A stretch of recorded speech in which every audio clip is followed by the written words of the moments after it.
Hi friends, cooperative tutor എന്ന YouTube ചാനലിലേക്ക് ഏവർക്കും സ്വാഗതം. നിങ്ങൾ ആദ്യമായിട്ടാണ് ഈ ചാനൽ കാണുന്നതെങ്കിൽ പ്ലീസ് സബ്സ്ക്രൈബ് മൈ ചാനൽ. ഇതോടൊപ്പമുള്ള കുഞ്ഞ് ബെല്ലൈക്കൺ കൂടി ഒന്ന് പ്രസ് ചെയ്തതിന് ശേഷം ഓൾ എന്ന ഓപ്ഷൻ കൂടി ഒന്ന് അമർത്തിയേക്കണേ. എങ്കിൽ മാത്രമേ ഞാനിടുന്ന ക്ലാസ്സിൻ്റെ നോട്ടിഫിക്കേഷൻ നിങ്ങൾക്ക് ഉടനെ തന്നെ ലഭിക്കുകയുള്ളൂ. ഇനിയും ഉള്ള ക്ലാസ്സുകൾ എക്സാം ഓറിയൻറ്റഡ് ആയിട്ടുള്ള ക്ലാസ്സുകളാണ്. പരീക്ഷ എടുക്കുന്ന സമയം വെറുതെ വായിച്ചു വിട്ടത് കൊണ്ട് ഒരാളും ലിസ്റ്റിൽ വരാൻ പോകുന്നില്ല. ചിട്ടയായിട്ടുള്ള പഠനം അത് വളരെ അത്യാവശ്യമാണ്. ഫെബ്രുവരി ലാസ്റ്റോടുകൂടി ഇപ്പോൾ നോട്ടിഫിക്കേഷൻ വിളിച്ചിരിക്കുന്ന എക്സാം എന്തായാലും ഉറപ്പായിട്ടും കാണുമെന്ന് നമുക്കറിയാം. അപ്പോൾ ഡിസംബർ ഇന്ന് 20 ഡിസംബർ 20 മുതൽ ഏകദേശം ഒരു ഫെബ്രുവരി മാസം പകുതി വരെ തുടരുന്ന ക്ലാസ്സുകളാണ് ഇനി കോപ്പറേറ്റീവ് ട്യൂട്ടറിൽ നടക്കുന്നത്. അപ്പം കോപ്പറേറ്റീവ് ലോയുമായിട്ട് ബന്ധപ്പെട്ട ഇമ്പോർട്ടൻ്റ് ആയിട്ടുള്ള ഭാഗങ്ങളിലെ ക്വസ്റ്റ്യൻസ് മാത്രം ഉൾപ്പെടുത്തിക്കൊണ്ടുള്ള ഒരു 10ലധികം വീഡിയോസ് കാണും. അങ്ങനെ ഓരോ ഭാഗത്തു നിന്നുമുള്ള ക്വസ്റ്റ്യൻസ് ഉൾപ്പെടുത്തിക്കൊണ്ടുള്ള വീഡിയോസാണ് നമ്മൾ ചെയ്യുന്നത്. വളരെ ഇമ്പോർട്ടൻ്റ് ആയിട്ട് നോട്ട് എഴുതി തന്നെ പഠിക്കാൻ ശ്രമിക്കുക. ഫസ്റ്റ് നമ്മൾ പഠിക്കാൻ പോകുന്നത് എസ്റ്റാബ്ലിഷ്മെൻറ്റ് എന്ന സെക്ഷനിൽ നിന്നാണ്. എസ്റ്റാബ്ലിഷ്മെൻറ്റ് ഡാഷ് ഒന്നാമത്തെ ക്വസ്റ്റ്യനാണ്. Dash shall classify the societies in the state according to their type and financial position. Dash shall classify the society in the state according to their type and financial position. Cooperative society financial പൊസിഷനും ടൈപ്പും നോക്കി classify ചെയ്യുന്നത് ആരാണ്? Answer government ആണ്. Answer government ആണ്. അപ്പോൾ നിങ്ങൾക്ക് സംശയം തോന്നാം, ആരാണ് രജിസ്ട്രാർ? രജിസ്ട്രാർ എപ്പോഴാണ് ക്ലാസിഫൈ ചെയ്യുന്നത്? ഈ ക്വസ്റ്റിനോടൊപ്പം dash shall classify the societies in the state according to their type and financial position under rule 15 rule 15 അനുസരിച്ചുള്ള ക്ലാസിഫിക്കേഷൻ നടത്തുന്നത് ആരാണ് എന്ന് ചോദിച്ചാൽ തീർച്ചയായിട്ടും അതിൻ്റെ ആൻസർ രജിസ്ട്രാർ എന്ന് എഴുതണം. നമുക്കറിയാം, ഒരേ കാര്യത്തിൽ തന്നെ ആക്റ്റും റൂളും ഒരുമിച്ച് വന്നാൽ ആക്റ്റിനാണ് കൂടുതൽ പവർ. അതുകൊണ്ട് ഈ ഒരു ക്വസ്റ്റ്യൻ റൂൾ 15 ഇല്ലാതെ ചോദിച്ചാലും ഈ ക്വസ്റ്റ്യൻ ഇങ്ങനെ ചോദിച്ചാലും ആൻസർ ഗവൺമെൻറ് ആണ്. അടുത്ത question, dash percentage of the post of employees of every society shall be reserved for the appointment from persons belonging to SC/ST. Dash percentage of post of employees of every society shall be reserved for the appointment from persons belonging to SC/ST. അതായത് cooperative സൊസൈറ്റിയിലെ ഒരു പോസ്റ്റിന് വേണ്ടി SC/ST സംവരണം എത്രയാണ്? ഇതാണ് ചോദിച്ചേക്കുന്നത്. 10%. എത്രയാണ്? 10%. അടുത്ത question, മൂന്നാമത്തെ question, dash may frame a self financing pension scheme for the establishment of pension fund. Dash may frame self financing pension scheme for the establishment of pension fund. Pension ഫണ്ടിന് വേണ്ടിയിട്ട്, pension ഫണ്ടിൻ്റെ രൂപീകരണത്തിന് വേണ്ടി self financing pension scheme introduce ചെയ്തത് ആരാണ്? Answer government ആണ്. Dash may frame a self financing pension scheme for the establishment of pension fund. Answer government. നാലാമത്തെ question, self financing pension scheme was introduced in dash. ഏത് വർഷമാണ് self financing pension scheme introduce ചെയ്തത്? Self financing pension scheme was introduced in answer 3/6/1993. 3/6/1993 self financing pension scheme introduce ചെയ്തത്. 1993 June 3 self financing pension scheme introduce ചെയ്തത്. അടുത്ത question, അഞ്ചാമത്തെ question, dash shall fix or alter the number and designation of the officers and servants of different classes of societies. Dash shall fix or alter the number and designation of the officers and servants of different classes of societies. പലതരത്തിലുള്ള സൊസൈറ്റികളിൽ എന്താണ്, എത്ര officer വേണം, അവരുടെ designation എന്തൊക്കെയായിരിക്കണം, ഇതിനെക്കുറിച്ച് fix ചെയ്യുന്നത് ആരാണ്, അതാണ് ചോദിച്ചേക്കുന്നത്. Answer registrar എന്ന ഓപ്ഷനകത്ത് കാണും, ഗവൺമെൻറ് എന്ന ഓപ്ഷനകത്ത് കാണും, government in consultation with registrar എന്ന് കാണും, നൺ ഓഫ് ദിസ് കാണും. ചാടിക്കേറി രജിസ്ട്രാറിന് എഴുതരുത്. ഓപ്ഷൻ സി വരുന്നിടം വരെ വെയിറ്റ് ചെയ്യുക. Government in consultation with registrar, government in consultation with registrar. Government ആരോട് ആലോചിക്കും? രജിസ്ട്രാറിനോട് ആലോചിക്കും. എന്നിട്ട് മാത്രമാണ് ഒരു ക്ലാസ് സൂപ്പർ ഗ്രേഡ് ബാങ്കിൽ ഏതൊക്കെ കാറ്റഗറി ഓഫീസർ വേണം, അവരെ ഫിക്സ് ചെയ്യുന്നത്.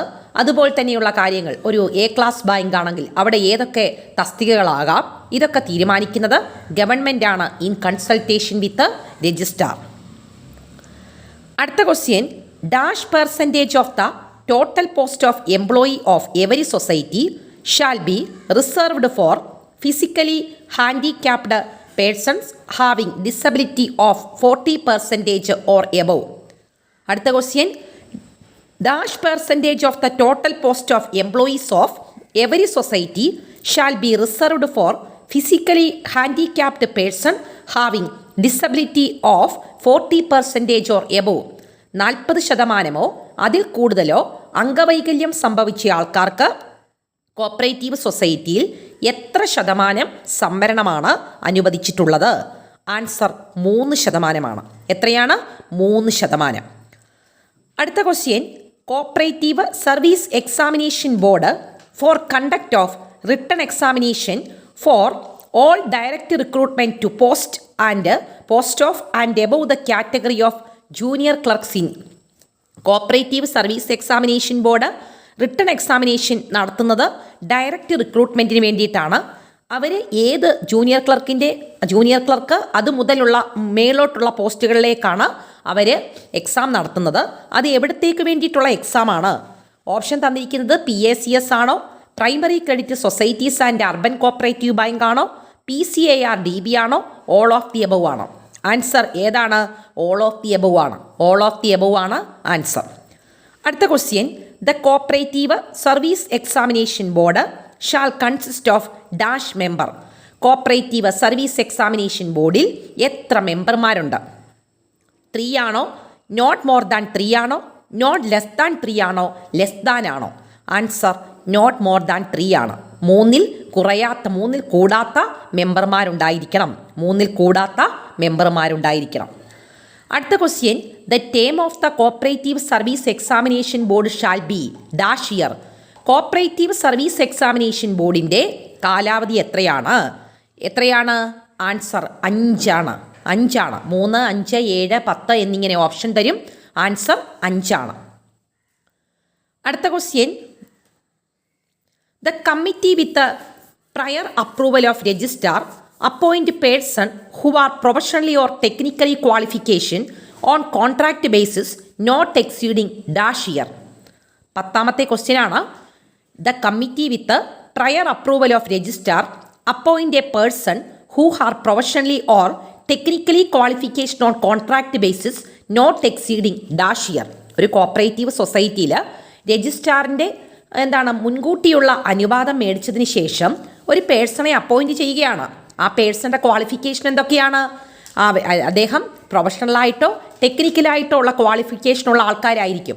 അവരെ കോൺട്രാക്റ്റ് ബേസിലാണ് എടുക്കുന്നതെങ്കിൽ അവരുടെ കാലാവധി എത്ര നാളിന് ശേഷം കഴിയാൻ പാടില്ല? ഇതാണ് ചോദിച്ചേക്കുന്നത്. 3, 5, 7, 10. അവരുടെ മാക്സിമം കാലാവധി എന്ന് പറയുന്നത് 5 വർഷത്തിൽ കഴിയാൻ പാടില്ല. അടുത്ത ക്വസ്റ്റ്യൻ, 11ാമത്തെ question, dash constitute a board called Kerala state cooperative employees welfare board for implementing the welfare scheme for the regular employees commission agent etcetera. സ്ഥിരമായിട്ടുള്ള എംപ്ലോയീസിൻ്റെയും കമ്മീഷൻ ഏജൻറ്റിൻ്റെയും വെൽഫെയറിന് വേണ്ടി പ്രവർത്തിക്കുന്ന Kerala state cooperative employees welfare board രൂപീകരിച്ചത് ആരാണ്? രജിസ്ട്രാർ ആണോ, ഗവൺമെൻറ് ആണോ, ഡിപ്പാർട്ട്മെൻറ്റ് ഓഫ് കോപ്പറേഷൻ ആണോ, വെൽഫെയർ ഡിപ്പാർട്ട്മെൻ്റ് ആണോ? ആൻസർ ഗവൺമെൻറ് ആണ്. ആരാണ് രൂപീകരിച്ചേക്കുന്നത്? ഗവൺമെൻറ് ആണ്. അടുത്ത question, Kerala state cooperative employees welfare fund was constituted in. ഏതു വർഷമാണ് Kerala state cooperative employees welfare fund രൂപീകരിച്ചിരിക്കുന്നത്?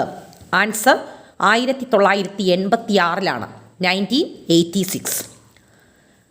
അടുത്ത question, the societies of Kerala state shall be classified as shown in appendix dash. Kerala cooperative സൊസൈറ്റീസിൻ്റെ അല്ലെങ്കിൽ കേരളത്തിലുള്ള കോപ്പറേറ്റീവ് സൊസൈറ്റിയുടെ ക്ലാസിഫിക്കേഷൻ ഏത് അപ്പൻഡിക്സിലാണ് ഉൾപ്പെടുത്തിയിരിക്കുന്നത്? നമുക്കറിയാം 3 അപ്പൻഡിക്സ് ഉണ്ട്. അതിലേതിലാണ് ഉൾപ്പെടുത്തിയിരിക്കുന്നത് എന്നാണ് ചോദിച്ചേക്കുന്നത്. ആൻസർ അപ്പൻഡിക്സ് 3 ആണ്. ഏതാണ്? അപ്പൻഡിക്സ് 3 ആണ്. അടുത്ത question, the government may on their own motion after consultation with registrar revise classification norms once in every dash year.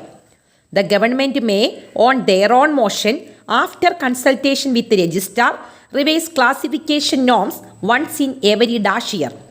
Government രജിസ്ട്രാറിൻ്റെ കൺസൾട്ടേഷനോട് കൂടിയിട്ട് എത്ര നാൾ കഴിയുമ്പോഴാണ് ഈ ക്ലാസിഫിക്കേഷൻ നടത്തിയത് റിവൈസ് ചെയ്യുന്നത്?